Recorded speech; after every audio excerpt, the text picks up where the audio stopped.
കേരളത്തിലെ number 1 light weight ജ്വല്ലറിയായ ജേക്കു ജ്വൽസ് ഏറ്റവും കുറഞ്ഞ തൂക്കത്തിൽ കൂടുതൽ പൊലിമയിൽ new fashion trendy light weight ornaments ഒരുക്കി നിങ്ങളെ സ്വാഗതം ചെയ്യുന്നു. കോതമംഗലം മാർബേസിൽ ഹയർ സെക്കൻഡറി സ്കൂളിലെ ദേശീയ കായിക താരങ്ങളെയും പരിശീലകരെയും ആദരിച്ചു. മാർബേസിലിൽ നിന്നും 8ഓളം കായിക താരങ്ങളാണ് ദേശീയ മീറ്റിൽ മാറ്റുരച്ചത്. കോതമംഗലം മാർബേസിൽ ഹയർ സെക്കൻഡറി സ്കൂളിലെ ദേശീയ കായിക താരങ്ങൾക്കും പരിശീലകർക്കും സ്വീകരണം നൽകി. ദേശീയ മെഡൽ ജേതാക്കളായ ജീന ബേസിൽ, ജസീം ജെ റസാഖ്, ശിവദേവ് രാജീവ്, EK മാധവ് ഉൾപ്പെടെ 8 താരങ്ങളാണ് ദേശീയ മീറ്റിൽ മാറ്റുരച്ചത്. സ്കൂൾ മാനേജർ ബാബു കൈപ്പിള്ളിൽ ദേശീയ താരങ്ങളെയും പരിശീലകരായ ഷിബി മാത്യു, മധു സിയാർ എന്നിവരെയും ഉപഹാരം നൽകി ആദരിച്ചു. എല്ലാവരും ഒന്ന് കൈയടിക്കുക.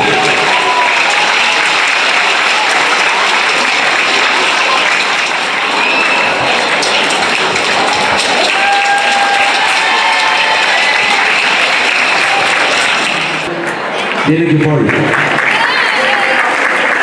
അവർ അച്ഛനെ ശിവദേവന് അവാർഡ് കൊടുക്കുന്നതിനെ ക്ഷണിക്കുന്നു. സംസ്ഥാന സ്കൂൾ കായികമേളയിൽ ഇത് വെങ്കലം നേടിയ മാധവ് EK സംസ്ഥാന സ്കൂൾ കായികമേളയിലും വാർത്തകൾ നൽകിയിട്ടുള്ള ശ്രീ ശരത് അമ്പാട്ട്. ദേശീയ തലത്തിൽ 2 സ്വർണവും 1 വെള്ളിയും 1 വെങ്കലവും നേടി മാർബേസിൽ ഇന്ത്യയിലെ ചാമ്പ്യൻ സ്കൂൾ പട്ടം നേടിയിരുന്നു. പോൾവാൾട്ടിൽ സീനിയർ വിഭാഗത്തിൽ ജീന ബേസിൽ സ്വർണവും ശിവദേവ് രാജീവ് വെള്ളിയും മാധവ് EK വെങ്കലവും നേടി. 4x400 മീറ്റർ റിലേയിൽ ജസീം ജെ റസാഖ് സ്വർണം നേടി. ദേശീയ തലത്തിൽ മികവ് തെളിയിച്ച ശിവദേവ് രാജീവിന് തുടർ പരിശീലനത്തിനായി ഇന്റർമണി ഗ്രൂപ്പ് ചെയർമാൻ മോഹനൻ ഗോപാലകൃഷ്ണൻ 1,60,000 രൂപ വിലയുള്ള ഫൈബർ പോൾ സമ്മാനിച്ചു.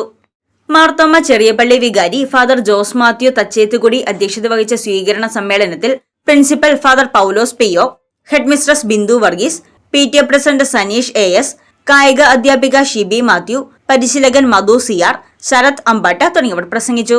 ന്യൂസ് ഡെസ്ക് മൂവ്വെഡ് ന്യൂസ്. അഹല്യയിലെ വിദഗ്ധരായ ഡോക്ടർമാരുടെ ചികിത്സ കൊണ്ട് എനിക്ക് എന്റെ കാഴ്ചശക്തി പൂർണ്ണമായും തിരിച്ചു കിട്ടി. ഇപ്പൊ എനിക്ക് ഈസിയായി വായിക്കാം. നേത്ര സംരക്ഷണത്തിന് നമ്മുടെ Ahalya. Ahalya foundation eye hospital, കേരളത്തിൽ എല്ലായിടത്തും.